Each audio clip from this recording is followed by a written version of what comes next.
राष्ट्र सर्वप्रथम राष्ट्र सर्वप्रथम राष्ट्र सर्वप्रथम राष्ट्र सर्वप्रथम। राष्ट्र सर्वप्रथम की बात ललित सुमन के साथ कार्यक्रम में आपका स्वागत है, आपका अभिनंदन है। सूचना एवं जनसंपर्क विभाग पटना बिहार से मिली जानकारी के मुताबिक बिहार के मुख्यमंत्री नीतीश कुमार इस कोरोना काल में बिहार के विकास के लिए किस प्रकार प्रयत्नशील हैं। राष्ट्र प्रथम की बात ललित सुमन के साथ में आप नेशनल चैनल कात्यायनी में देखें। मुख्यमंत्री श्री नीतीश कुमार गुरुवार को पूर्णिया जिले के धमदाहा प्रखंड के गंगा प्रसाद उत्क्रमित उच्च विद्यालय दमगढ़ा पहुंचे, जहां उन्होंने Aranyak agri producer company limited का निरीक्षण किया और संवाद कार्यक्रम में भाग लिया। मुख्यमंत्री श्री नीतीश कुमार ने बुधवार को पुलिस मुख्यालय में विधि व्यवस्था की समीक्षा की। इस दौरान मीडिया से बातचीत करते हुए उन्होंने कहा कि हम अपने जीवन में ऐसे ही संतुष्ट नहीं होते हैं, बल्कि इसके लिए हम रोज काम करते हैं। 2015 के बाद जनता के दरबार में मुख्यमंत्री कार्यक्रम को बंद कर दिया गया था, क्योंकि लोक शिकायत निवारण कानून लाया गया था। लेकिन इधर महसूस हुआ कि लोगों को कष्ट हुआ है। 7 लाख से ज्यादा लोगों ने लोक शिकायत निवारण कानून का फायदा उठाया है। कोरोना फेज के बाद जनता के दरबार में मुख्यमंत्री कार्यक्रम फिर से शुरू करेंगे। मुख्यमंत्री श्री नीतीश कुमार बुधवार को राजधानी वाटिका पहुंचे। इस दौरान उन्होंने पार्क की सुविधाओं का जायजा लिया। बाउंसिंग पर बड़ी संख्या में बच्चों को मस्ती करते देख वो प्रसन्न हुए। उन्होंने राजधानी वाटिका में बच्चों के साथ सेल्फी भी खिंचवाई। इस दौरान उन्होंने कहा कि मोर के लिए यहाँ कोई दिक्कत नहीं है। मोर की सुविधाओं के लिए सब तरह के इंतजाम किए गए हैं। बिहार के सभी नगर निकायों में सम्राट अशोक भवन का निर्माण होना है। जहां जमीन नहीं मिली है वहां तत्काल जमीन की व्यवस्था की जाए। जमीन मिलते ही विभाग निर्माण के लिए धनराशि दे देगा। यह निर्देश बुधवार को भागलपुर और दरभंगा प्रमंडल के शहरी निकायों की समीक्षा बैठक में उप मुख्यमंत्री सह नगर विकास एवं आवास मंत्री तारकिशोर प्रसाद ने दिया। पटना के प्रमंडलीय आयुक्त संजय कुमार अग्रवाल ने उच्च अधिकारियों की टीम के साथ पटना विश्वविद्यालय परिसर NIT को अतिक्रमण मुक्त कराने के संबंध में स्थलीय निरीक्षण किया। माननीय उच्च न्यायालय के आदेश के आलोक में प्रमंडलीय आयुक्त ने स्थलीय निरीक्षण कर स्थिति का जायजा लिया। बेगूसराय के जिला पदाधिकारी अरविंद कुमार वर्मा की अध्यक्षता में वरिष्ठ नागरिकों की जिला समिति की बैठक आहूत की गई। इस समिति का मुख्य उद्देश्य माता पिता और वरिष्ठ नागरिकों का भरण पोषण तथा कल्याण अधिनियम 2007 के प्रभावी एवं समन्वित क्रियान्वयन पर सलाह देना तथा जिले के वरिष्ठ नागरिकों के संबंध में अन्य कृत्यों का अनुपालन सुनिश्चित कराना है। अररिया के जिला पदाधिकारी प्रशांत कुमार CH के निर्देश के आलोक में लगातार जिले में पूर्ण एवं कार्यरत लोक कल्याणकारी व विकासात्मक योजनाओं की गुणवत्ता की स्थल जांच वरीय पदाधिकारी द्वारा कराया जा रहा है, ताकि गुणवत्तापूर्ण कार्य हो सके। Bihar state food and civil supply corporation limited के अनुमंडलीय स्तर CSR प्राप्ति केंद्र का उद्घाटन किशनगंज जिला पदाधिकारी डॉक्टर आदित्य प्रकाश ने किया। इस मौके पर उन्होंने संबंधित अधिकारियों को कई आवश्यक दिशा निर्देश दिए। जिला स्वास्थ्य समिति के तत्वावधान में पल्स पोलियो कार्यक्रम से संबंधित जिला स्तरीय टास्क फोर्स की बैठक की गई। मुजफ्फरपुर के जिलाधिकारी प्रणव कुमार की अध्यक्षता में आहूत बैठक में उन्होंने कई आवश्यक दिशा निर्देश दिए। वैक्सीनेशन के प्रथम चरण में 8 जनवरी 2021 को पोर्टल पर निबंधित जिले के स्वास्थ्य कर्मियों को वैक्सीन देने हेतु ड्राई रन का आयोजन किया जाएगा। इस संबंध में वैक्सीनेशन के लिए गठित जिला स्तरीय टास्क फोर्स की बैठक बक्सर जिला पदाधिकारी अमन समीर की अध्यक्षता में आहूत की गई। मधुबनी के जिला पदाधिकारी अमित कुमार ने जिले के विभिन्न अनुमंडल, प्रखंड एवं अंचल कार्यालय का औचक निरीक्षण किया। इस दौरान उन्होंने पदाधिकारियों एवं कर्मियों को सरकार की विभिन्न कल्याणकारी योजनाओं का समयबद्ध क्रियान्वयन एवं परिवाद का त्वरित निष्पादन का निर्देश दिया। सिवान के जिला अधिकारी ने लोक कल्याणकारी एवं विकासात्मक योजनाओं की प्रगति एवं गुणवत्ता की जांच की। इस क्रम में प्रखंड हसनपुरा अंतर्गत सामुदायिक स्वास्थ्य केंद्र तथा कृषि विपणन वर्ष 2020-21 में धान अधिप्राप्ति के निमित्त पैक्स, मंद्रपाली एवं कोलुहा राइस मिल का भी निरीक्षण किया। गया के जिला पदाधिकारी अभिषेक सिंह ने बेलागंज प्रखंड सह अंचल कार्यालय का निरीक्षण किया। इस दौरान उन्होंने कार्यालय कार्य संस्कृति को और अधिक प्रभावी बनाने तथा जनोपयोगी एवं कल्याणकारी योजनाओं का तेजी से क्रियान्वयन करने हेतु संबंधित पदाधिकारियों को निर्देश दिया। अभी हमारे साथ बैठे हैं पूर्व सांसद, सीतामढ़ी से सांसद रह चुके अर्जुन राय जी, और बिहार सरकार में ये मंत्री भी रह चुके हैं, और शरद जी लालू जी के काफ़ी करीबियों में शुमार होता है। इनकी अच्छी पकड़ है मिथिलांचल से लेके पूरे बिहार पर। अर्जुन बाबू, किसान आंदोलन काफ़ी लंबा खींच रहा है। आप काफ़ी वरिष्ठ सांसद रहे हैं, क्या आखिर कब तक ये आंदोलन समाप्त होगा और सरकार क्यों नहीं इस पर ध्यान दे रही है? देखिए, देश के लिए दुर्भाग्य है, जनता के लिए कानून है, जनता के लिए मुख्यमंत्री, प्रधानमंत्री, सांसद, जितनी भी संस्थाएं हैं वो सब जनता के लिए है। और देश की सबसे बड़ी आबादी कृषि पर आश्रित है, कृषि कार्य में लगे हैं। अन्नदाता आज सड़क पर है। 50-60 से ज़्यादा आंदोलनकारी का देहांत हो गया। अमूमन ऐसा हुआ करता था, डेमोक्रेटिक कंट्री है, कि कोई भी बड़ा कानून बनाने से पहले जनता की राय ली जाती है, विभिन्न संस्थाएं और संगठन की राय ली जाती है। लेकिन कृषि कानून आनन फानन में, लॉकडाउन में और बिना पार्लियामेंट में बहस किए मोदी सरकार ने बनाने का काम किया, पार्लियामेंट से पास कराया। देश के किसान का भरोसा नहीं है इस सरकार पर, किसान आंदोलन पर है। और देश नहीं, दुनिया के कुछ गिने चुने जो असरदार आंदोलन थे, उस तरह के ये आंदोलन है।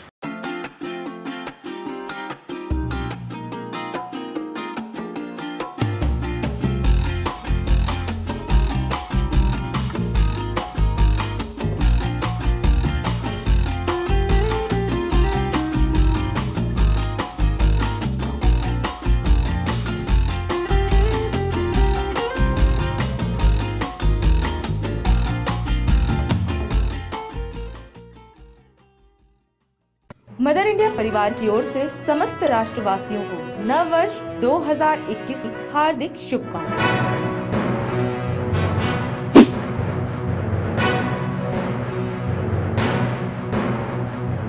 राष्ट्र सर्वप्रथम की बात ललित सुमन के साथ कार्यक्रम में ब्रेक के बाद आपका स्वागत है। आपने देखा कि बिहार सरकार किस प्रकार से बिहार में विधि व्यवस्था को सुदृढ़ करने के लिए, बिहार को विकास के पथ पर ले जाने के लिए नए वर्ष में भागदौड़ कर रही है, और उसके जल्द ही सकारात्मक नतीजे भी निकल करके सामने आने की उम्मीद की जा रही है।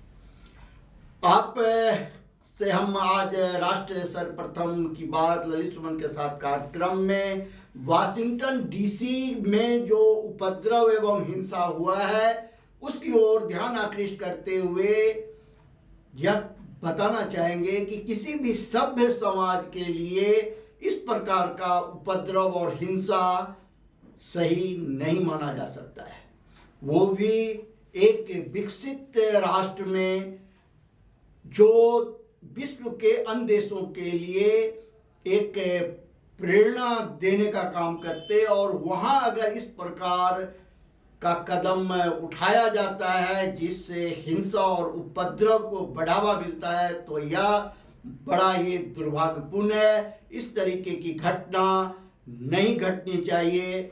चाहे इसमें जिसकी भी गलती हो, एजेंसी को त्वरित कार्रवाई करते हुए उस पर नियंत्रण करना चाहिए और दोषी को कानून के प्रावधानों के तहत सजा दी जानी चाहिए।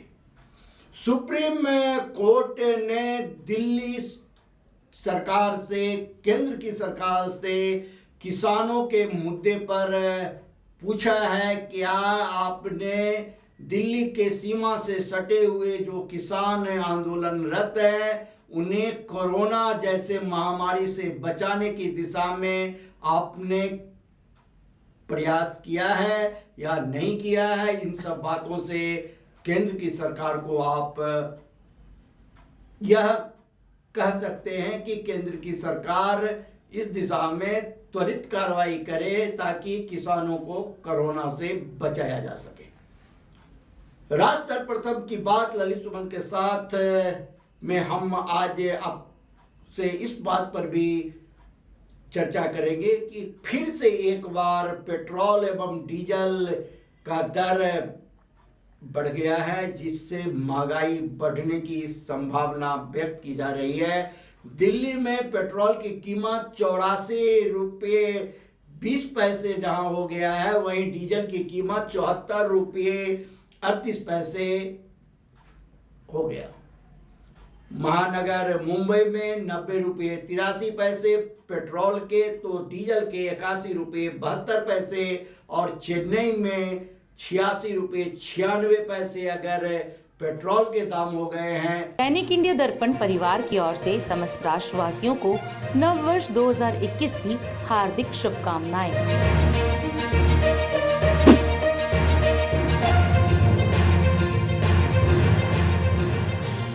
देखो, मैं अपने राष्ट्र को पूरे विश्व में सर्वप्रथम ही मानता आया हूँ। जब से मैंने अपना जीवन काल देखा, हमारा देश एक विकासशील देश है और राष्ट्र सर्वप्रथम बनने के लिए प्रयास कर रहे हैं। जो 21वीं सदी होगी वो शुरुआत में ही पता लगेगा कि हमारा राष्ट्र सर्वप्रथम कैसे है।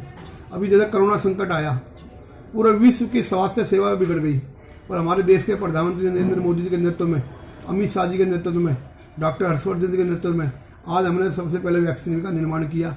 यह राष्ट्र सर्वप्रथम की निशानी है। कोरोना से अंगे संकट से निपटने के लिए आज हम सब एकजुट हुए, तो एक राष्ट्र सर्वप्रथम का ही निशानी है। क्योंकि 21वीं सदी राष्ट्र सर्वप्रथम करने के लिए जो आज कोरोना काल 100 साल में क्या है भाई, 1800 में आया, अब 1900 में आया, परंतु हमारे देश ने इसका से लड़े हम, तो ये हमारी राष्ट्र सर्वप्रथम की निशानी है। भारत एक विकासशील देश है। विकासशील का मतलब कि विकास की तरफ बढ़ना, और विकसित देश जो हुए उनका मुकाबला हमने करना। परंतु 21वीं सदी आज ये विश्व गुरु हम बनने जा रहे हैं। ये कुछ ही दिन अब नजीक आ रहे हैं। हम देश में किसी चीज़ में पीछे नहीं है, चाहे मेडिकल लाइन हो, चाहे खेल का मैदान हो, चाहे हमारी वैज्ञानिक हो, चाहे हमारे स्पोर्ट्समैन हो, तो किसी भी क्षेत्र में, चाहे हमारे इंजीनियर हो, आज पूरे वर्ल्ड में अगर कोई देश है तो हमारे यहीं से लोग वहाँ जाते हैं उन देश को चलाने के लिए। अमेरिका जो आज विकसित देश कहा जाता है, वहाँ के डॉक्टर, वहाँ के इंजीनियर, वहाँ के लोग जिस कंपनियों में काम कर रहे हैं, तो हमारे भारतीय हैं वो। तो राष्ट्र विकसित तो हम हैं, पर हमारी जो, हम तो पूरे विश्व को राष्ट्र प्रथम बनाने जा रहे हैं। कोई ऐसा देश नहीं होगा जहाँ हमारे देश की भूमिका नहीं होगी। ऑस्ट्रेलिया के अंदर जाकर देखो, हमारे कितने हरियाणा के लोग वहाँ पहुँच जा चुके हैं, वहाँ खेती कर रहे हैं। न्यूजीलैंड में देखो, कनाडा में जाकर देखो, हमारे पंजाब के लोग जाकर कितनी मेहनत करें। अगर पूरे देश का अगर सर्वे करोगे, हमारे हिंदुस्तान का आदमी प्रत्येक वर्ल्ड के प्रत्येक देश में जाकर काम कर रहा है और अपनी भूमिका निभा रहा है। तो पिछले 6 साल से 2014 से जो केंद्र सरकार काम कर रही है, केंद्र सरकार ने जो काम किए हैं वो राष्ट्र प्रथम बनाने के लिए प्रयास किए हैं। आज हमारे आदरणीय नरेंद्र मोदी जी ने इस देश के लिए 370 धारा हटाना, 500 साल पुराना मंदिर का समाधान करना, पर पहली बार केंद्र सरकार ऐसी आई है जो राष्ट्र सर्वप्रथम मानकर ही सब काम कर रही है। चाहे किसान बिल हो, चाहे उसके अंदर जितने बिल हमारे पहले पास हुए हो, तो राष्ट्र प्रथम बने और उसमें लोगों का भला हो और देश आगे बढ़े। हमारे देश में भ्रष्टाचार की लगाम लगी है। केंद्र सरकार ने जितनी योजना बनाई उसमें भ्रष्टाचार भी कर नहीं सकता। अब जैसे आप दिल्ली में मेट्रो में चढ़ोगे तो कार्ड लोगे, कार्ड करके अंदर घुसोगे तो भ्रष्टाचार खत्म हो जाएगा। किसानों के पैसे सीधे अगर मान लो बैंक जाएंगे तो भ्रष्टाचार खत्म हो जाएगा। राजीव गांधी जी कहते थे 1 रुपया देते हैं 15 पैसे पहुँचते हैं। हमारे नरेंद्र मोदी जी 1 रुपया देते हैं तो 1 रुपया 10 पैसे पहुँचते हैं, ब्याज समेत पहुँचते हैं। जो नरेंद्र मोदी जी की सोच है, अगर सर्वप्रथम भारत को बनाना है तो इसमें कहीं ना कहीं भूमिका मेक इन इंडिया की है और राष्ट्र की है। हमें पहले राष्ट्र को देखना है, हमारे जाति मतभेद उनको बाद में देखना है। जब राजीव गांधी जी की सरकार थी, कांग्रेस की सरकार थी, तब राजीव गांधी जी खुद कहते थे कि केंद्र से 1 रुपया चलता है तो गरीब के जेब में 10 पैसे जाते हैं। आज नरेंद्र मोदी जी की सरकार, अगर केंद्र से 1 रुपया जाता है तो सीधा उसके अकाउंट में जाता है। ये उसके लिए एक अपने आप में अभूतपूर्व उन्होंने दिखाया कि भ्रष्टाचार पे किस प्रकार लगाम लगाई जाती है। और उसके बाद जिस प्रकार आपने बताया भ्रष्टाचार पे लगाम कैसे लगाई जाए, उसके साथ में जनता से ये कहना चाहता हूँ कि शिक्षा, अपने बच्चों को व अपने समाज के लोगों को पूरा शिक्षित करें। आज हमारा जो समाज भ्रष्टाचार की तरफ जा रहा है उसमें कहीं ना कहीं हमारी शिक्षा का अभाव है। आपके न्यूज़ के माध्यम से मैं देश के लिए जिस प्रकार आप कह रहे हैं राष्ट्र सर्वप्रथम कैसे बने, उसके लिए आप व हमें मेक इन इंडिया का जो मोदी जी का एक सोच है, एक मिशन है, मेक इन इंडिया हमें वो अपनाना पड़ेगा। हमारे भारत में बनी हुई वस्तुओं का इस्तेमाल करना पड़ेगा। बाहर की जो वस्तुएं हमारे देश में आती हैं, खास तौर से चाइना का, उसका हमें घोर प्रतिबंध लगाना चाहिए और उसका बहिष्कार करना चाहिए, जो कि हमारे राष्ट्र निर्माण के लिए बहुत बड़ा एक घोर, एक भीषण रूप में एक हमारे जो राष्ट्र को बिखारने का काम जो चाइना कर रहा है, उसका बिल्कुल बहिष्कार करना चाहिए और अपने राष्ट्र के निर्माण में हमारे जो स्वदेशी अपनाओं का जो नारा लेते हुए स्वदेश का निर्माण के लिए, राष्ट्र के निर्माण के लिए हमें स्वदेशी सामान का उपयोग करना चाहिए। राजनीतिक हिंसा की हम अगर बात करें तो ये सिर्फ भारत में ही नहीं, दुनिया के और भी कई देशों में आपको मिल जाएगी। तो वहीं हम अमेरिका के ताजा हालातों के बारे में बात करें तो वहां अभी एक हिंसक झड़प में एक महिला की मौत की पुष्टि हुई है। जानकारी के मुताबिक ये हिंसक झड़प अमेरिका के राष्ट्रपति डोनाल्ड ट्रंप के समर्थकों और पुलिस के बीच में हुई है। आपको बता दें कि अभी हाल ही में अमेरिका में राष्ट्रपति चुनाव हुए थे, जिसमें अमेरिका की जनता ने साफ तौर पर अमेरिका का नया राष्ट्रपति जो बाइडेन को चुना है और वह 20 जनवरी को शपथ लेंगे। तो वही चुनाव में हार के बाद से ही डोनाल्ड ट्रंप अपनी हार को स्वीकार करने से मना कर रहे हैं, साथ ही चुनाव में गड़बड़ी होने की भी बात कर रहे हैं, जिसको देखते हुए बुधवार की रात हिंसक झड़प तब हुई जब चुनावी नतीजों को प्रमाणित करने के लिए बैठक के दौरान डोनाल्ड ट्रंप ने भाषण दिया। तब यह हिंसा अमेरिका में कैपिटल परिसर में हुई, जिसके बाद परिसर में आने जाने पर पाबंदी लगा दी गई है। जानकारी के अनुसार अमेरिका कैपिटल परिसर में पहले भी हिंसा हुई है, लेकिन इस तरह की हिंसा पहले कभी नहीं देखी गई। इस हिंसक हंगामे की पूरी दुनिया में निंदा हो रही है। वहीं इस घटना के बाद वॉशिंगटन में 15 दिनों की पब्लिक इमरजेंसी लगा दी गई है। इस हिंसा पर प्रधानमंत्री नरेंद्र मोदी ने कहा है कि लोकतांत्रिक प्रक्रिया को गैर कानूनी विरोध प्रदर्शन से प्रभावित नहीं कर सकते। सत्ता का ट्रांसफर सही और शांतिपूर्ण ढंग से होना जरूरी है। इसके साथ ही बताया जा रहा है कि हिंसा को देखते हुए राष्ट्रीय सलाहकार रॉबर्ट ऑब्रायन सहित राष्ट्रपति ट्रंप के कई शीर्ष सहयोगी इस्तीफा देने पर विचार कर रहे हैं। आपको बता दें कि हिंसा के बाद एक बार फिर से जीत को प्रमाणित करने के लिए संसद के संयुक्त सत्र की शुरुआत हुई है। आज देश भर में कोरोना वैक्सीन का ड्राई रन हो रहा है, यानी कि वैक्सीनेशन का पूर्वाभ्यास, ताकि आने वाले दिनों में वैक्सीनेशन के दौरान सब कुछ व्यवस्थित ढंग से हो सके। आपको बता दें कि आज देश के 736 जिलों में ये ड्राई रन किया जा रहा है। जानकारी के अनुसार उत्तर प्रदेश और हरियाणा में ये ड्राई रन नहीं होगा, क्योंकि वहां पहले ही ड्राई रन किया जा चुका है। इस दौरान केंद्रीय स्वास्थ्य मंत्री डॉक्टर हर्षवर्धन ने कहा है कि फ्रंट लाइन वर्कर को कोरोना वैक्सीन पहले लगाना सरकार की प्राथमिकता है। उसके बाद भारतीय सेना और अर्धसैनिक बलों को टीका लगेगा। इसके साथ ही उन्होंने कहा कि डॉक्टर और वैज्ञानिकों ने साथ मिलकर अनुकरणीय कार्य किए हैं। उन्होंने बताया कि पहले 4 राज्यों में ड्राई रन हुआ था, उससे काफी सबक मिले हैं। इन्हें ध्यान में रखकर पूरे देश में ड्राई रन करवाया जा रहा है। तो वहीं दिल्ली के स्वास्थ्य मंत्री सत्येंद्र जैन ने कहा कि दिल्ली वासियों को मुफ्त कोरोना टीकाकरण किया जाएगा। दिल्ली में धड़ल्ले से चल रहे फर्जी कॉल सेंटर और साइबर क्राइम जैसी घटनाओं का एक के बाद एक भांडाफोड़ हो रहा है। दिल्ली पुलिस की साइबर सेल की टीम लगातार साइबर क्राइम करने वाले बदमाशों को पकड़ने में जुटी हुई है। ये अपराधी हर बार नए नए तरीके अपनाकर ऐसी घटनाओं को अंजाम देते हैं। कभी बिटकॉइन, गिफ्ट कार्ड, लॉटरी जैसे लालच देते हैं, तो कभी लोगों के बैंक खातों को धोखे से मिनटों में खाली कर देते हैं, या फिर लोगों के सोशल अकाउंट को हैक कर उन्हें ब्लैकमेल करते हैं। और अब इन अपराधियों ने साइबर क्राइम की घटनाओं को अंजाम देने के लिए नया तरीका खोजा है। ये अपराधी अब लोगों को कोरोना महामारी से बचाव के लिए कोरोना वैक्सीन जल्द दिलवाने के नाम पर ठगते हैं। लोगों ने बताया कि कोरोना वैक्सीन के नाम पर लोगों के पास ईमेल या मैसेज आ रहे हैं। उस ईमेल या मैसेज में लिखा होता है कि कोरोना वैक्सीन उपलब्ध है। कॉलर को रजिस्ट्रेशन के लिए कहा जाता है और जल्द वैक्सीन देने की बात कही जाती है। ईमेल में रुपए भी लिखे होते हैं, जिनकी कीमत हजारों में होती है। ईमेल और मैसेज में लिखा होता है कि अगर किसी वजह से वैक्सीन नहीं मिल पाई तो पैसे वापस कर दिए जाएंगे। फिर एक ओटीपी आता है और जैसे ही सामने वाला ओटीपी शेयर करता है, उसके अकाउंट से पैसे गायब हो जाते हैं। ये शातिर लोग वैक्सीन देने के नाम पर बिटकॉइन में पैसों की मांग कर रहे हैं। इतना ही नहीं, ये शातिर अपराधी लोगों को अटैचमेंट भेजते हैं और जैसे ही कोई इस लिंक को खोलता है तो उसका सारा डाटा उनके पास कॉपी हो जाता है। साइबर सेल का कहना है कि अगर किसी के पास कोरोना वैक्सीन से जुड़े रजिस्ट्रेशन के लिए फोन आता है तो सावधान हो जाएं। कहीं भी किसी के कहने पर रजिस्ट्रेशन के नाम पर रुपया ना जमा कराएं।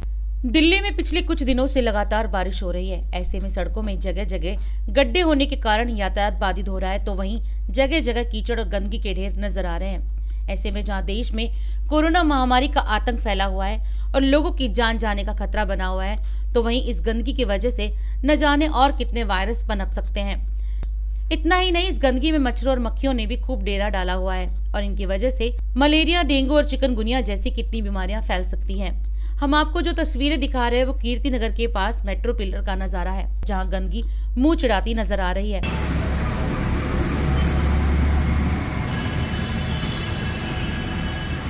लेकिन दिल्ली नगर निगम और दिल्ली सरकार को देश की राजधानी दिल्ली में फैल रही गंदगी नहीं दिखाई दे रही। दोनों पार्टी एक दूसरे पर आरोप का खेल खेलती रहती है। ऐसे में दिल्ली वासी अपनी शिकायत करे भी तो किससे करे। अभी मैं सिंधु बॉर्डर से पहले सिंगोला के समीप हूँ। किसान आंदोलन को लेकर के दिल्ली पुलिस ने एहतियातन तौर पे इस मार्ग को बंद कर रखा है और यहाँ से लोग बाग पैदल चले। छोटी गाड़ियाँ तो चल ही रही है, बड़ी गाड़ियों को बैन किया गया है चूँकि भीड़ भाड़ ज़्यादा न लगे। आज भी किसान आंदोलन की आहट अहले सुबह मैं सिंगोला मार्ग पे हूँ, आपको दिखा रहा हूँ। पुलिस की चाक चौबंद व्यवस्था है। अभी मैं सिंगोला से आपको दिखा रहा हूँ। ये देखिए, सिंगोला की मेन सड़क जीटी करनाल रोड है और यहाँ से सिंगोला के समीप से दिल्ली पुलिस ने एहतियातन तौर पे इस मार्ग को बड़े वाहनों के लिए जाम कर रखा है। और अभी मैं आपको सिंधु बॉर्डर के लिए निकला हूँ, रास्ते में दिखाते चलूँगा। देखिए, मैं दिखा रहा हूँ आपको, सिंगोला से आगे निकलती है सोनीपत पानीपत की तरफ और ये बॉर्डर है। यहाँ से लगभग 1 किलोमीटर बॉर्डर की दूरी है। बिल्कुल सन्नाटा या सड़क किसान आंदोलन के कारण। देखिए, हालांकि वाहनों का चलना तो जारी है लेकिन आंदोलन के कारण पूरी व्यवस्था चरमरा भी गई है। लोगों को बॉर्डर पार करने में भी दिक्कतों का सामना करना पड़ा। किसान आंदोलन की आहट और सिंधु बॉर्डर का नज़ारा अपने चैनल के माध्यम से मैं आपको दिखा रहा हूँ। देखिए, दिल्ली पुलिस की चाक चौबंद व्यवस्था। किसान आंदोलन आज भी जारी है। कई दौर की वार्तालाप कृषि मंत्रालय के साथ, कृषि मंत्री नरेंद्र तोमर जी के साथ भी हो चुकी है। काफ़ी सुंदर व्यवस्था है दिल्ली पुलिस की तरफ से और किसी वाहन को अंदर नहीं जाने दिया जा रहा है एहतियातन तौर पे। काबिल तारीफ व्यवस्था है, काफ़ी संयम बरत रहे हैं लोग। सारी बातों पर प्रधानमंत्री नरेंद्र मोदी जी विचार कर रहे हैं। कृषि मंत्रालय गहन विमर्श करके आंदोलन खत्म करने की ओर भी तत्पर है। पंजाब के किसानों के द्वारा सिंधु बॉर्डर पे एक बहुत बड़ी लंगर की व्यवस्था की गई है और यहाँ आ रहे किसानों और लोकल जितने लोग आ रहे हैं किसी को मना नहीं किया जाता है और लोग चाव से आते हैं और लंगर का आनंद भी ले रहे हैं। तो आप लोग किसान आंदोलन में आए, आपका शुभ नाम क्या है पाजी? मेजर सिंह साहब, क्या क्या व्यवस्थाएं कर रखी है? हजार किसान आ रहे हैं, आपके आंदोलन में सहभागी हो रहे हैं। मैंने सुना है काफ़ी व्यवस्था कर रखी है आप लोगों ने, खाने पीने से लेके चाय तक की। टोटली हर एक चीज़ जो भी जरूरी वास्ता ने मतलब वो सारियां मुहैया की जाती है। तो इनका साफ तौर पे कहना है कि जो भी जरूरत के सामान है, क्या क्या आपने क्या क्या सुविधाएं दी है, थोड़ा बताएंगे विस्तार से? हाँ जी, तो लंगर में खाने पीने की सुविधा है सारी, और कपड़ा लीड़ा जितना बूट है, पेस्ट है, हर एक चीज़ जो रोज की आम जरूरत वाली चीज़ें हैं वो सारी चीज़ें ना अहीं होने यार की बिल्कुल दबा के इन्हों तो लेना वा। अगे अहीं मंगते हाँ, हूँ अहीं मंगना नहीं, हूँ अहीं खोना वा इन्हों तो आप बगैर अपनी मांग मनवाए यहाँ से टस से मस नहीं होंगे? नहीं जाना, रवांगे थे। शीश कटिया जाए, अपना हक लेके जाना। स्पष्ट करे मेरी शीश भी कट जाए तो वो मुझे मंजूर है, लेकिन बिना मांग को मनवाए यहाँ से टस से मस नहीं होगा। और इनके हजारों हजार साथी रोजाना पंजाब, हरियाणा और पूरे भारत के विभिन्न प्रांतों से आ रहे हैं और इन्हें अपना समर्थन दे रहे हैं। और बीरा सिंह साहब को उम्मीद है कि सरकार झुकेगी और आखिरकार किसानों की जीत होगी। सिंधु बॉर्डर से मदर इंडिया टीवी के लिए मिहिर कुमार झा की एक्सक्लूसिव रिपोर्ट। एक बार फिर देश के एक राज्य में जहरीली शराब से हुई मौत का मामला सामने आया है। ये ताजा मामला बुलंदशहर का है, जहां जहरीली शराब पीने से 5 लोगों की मौत हो चुकी है, तो वहीं 15 लोग अस्पताल में अभी भी भर्ती हैं। जानकारी के अनुसार सिकंदराबाद थाना क्षेत्र के जीतगढ़ी गांव में जहरीली शराब पीने का मामला सामने आया है। बताया जा रहा है कि गांव के कुछ लोगों ने गुरुवार को शराब पी थी। ये सभी मजदूर बताए जा रहे हैं। शराब पीने के कुछ देर बाद ही लोगों की हालत बिगड़ने लगी। इनके परिजन उपचार के लिए उन्हें चिकित्सकों के पास लेकर पहुंचे, जिसमें से कल 4 की मौत हो गई थी और आज 1 की मौत हुई है। इस मामले में ग्रामीणों का आरोप है कि शराब और आबकारी विभाग की सांठ-गांठ से जहरीली शराब बेची जा रही है। जानकारी के अनुसार शराब माफिया कुलदीप प्रिय इंडिया नाम का ब्रांड बेचता है। इस वारदात के बाद से ही वो फरार है। इस मामले पर मुख्यमंत्री योगी आदित्यनाथ ने दोषियों के खिलाफ कठोर कार्रवाई करने का आदेश दिया है। दोषियों पर रासुका और गैंगस्टर के तहत कार्रवाई करने के भी निर्देश दिए हैं। साथ ही इस मामले में थाना पुलिस की लापरवाही मानते हुए 3 अधिकारियों को निलंबित कर दिया गया है। सिंधु बॉर्डर स्थित शिव हनुमान मंदिर काफी पुरानी है। 50 साल पूर्व रतिराम बाबा ने महादेव की स्थापना, हनुमान जी की स्थापना यहाँ पे की थी। रतिराम बाबा काफ़ी धार्मिक प्रवृत्ति के थे और पंडित रतिराम जी धर्म कर्म में लगा रहते थे और यहाँ पे सत्संग भंडारा आदि का आयोजन करवाना उन्होंने प्रारंभ किया। सिंधु बॉर्डर के ठीक दाहिने साइड में शिव हनुमान मंदिर है। भक्तों के आस्था का प्रतीक है यह मंदिर। कहा तो यह जाता है कि पंडित रतिराम बाबा आध्यात्मिक दृष्टिकोण से बहुत बड़े गुरु थे और उनके काफ़ी शिष्य थे। आज यह मंदिर काफ़ी सुंदर बन गया है और मंदिर प्रांगण में आध्यात्मिक भक्ति का केंद्र बना हुआ है। सभी लोग यहाँ आते हैं। भोले बाबा, हनुमान जी, गणेश जी, कार्तिकेय जी, माँ पार्वती जी और नंदी बाबा का ध्यान करते हैं और हनुमान जी की विशेष कृपा इस मंदिर में है और आसपास के लोग यहाँ हमेशा आकर पूजन किया करते हैं। कथा और भंडारे का आयोजन भी यहाँ हमेशा होते रहता है और भक्तों के आस्था का प्रतीक यह शिव हनुमान मंदिर सिंधु बॉर्डर पे है। आप भी आइए और शिव जी की कृपा प्राप्त कीजिए और हनुमान जी से आशीर्वाद लीजिए। दैनिक इंडिया दर्पण परिवार की ओर से समस्त राष्ट्रवासियों को नव वर्ष 2021 की हार्दिक शुभकामनाएं।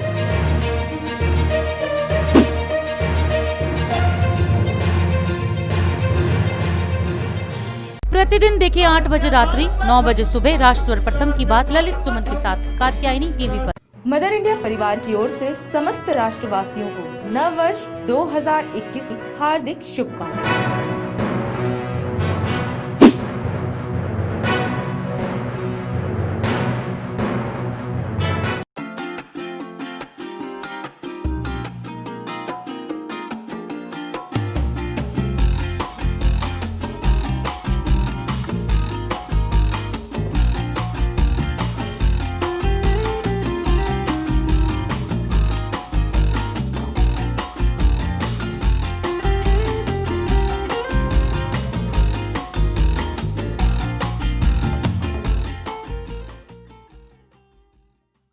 राष्ट्र सर्वप्रथम की बात ललित सुमन के साथ कार्यक्रम में हम आपसे विदा लेने से पहले हम आपका ध्यान फिर से एक बार देश की आज़ादी के लिए 7.5 लाख जिन बलिदानियों ने बलिदान दिया उन्हें केंद्र की सरकार ने अब तक शहीद का दर्जा प्रदान नहीं किया है। इसकी ओर आकृष्ट करते हुए आपसे निवेदन करेंगे कि आप अपने अपने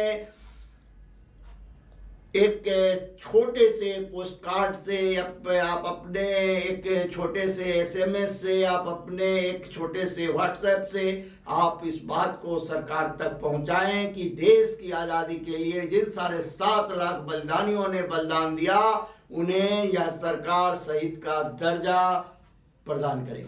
इन्हीं शब्दों के साथ राष्ट्र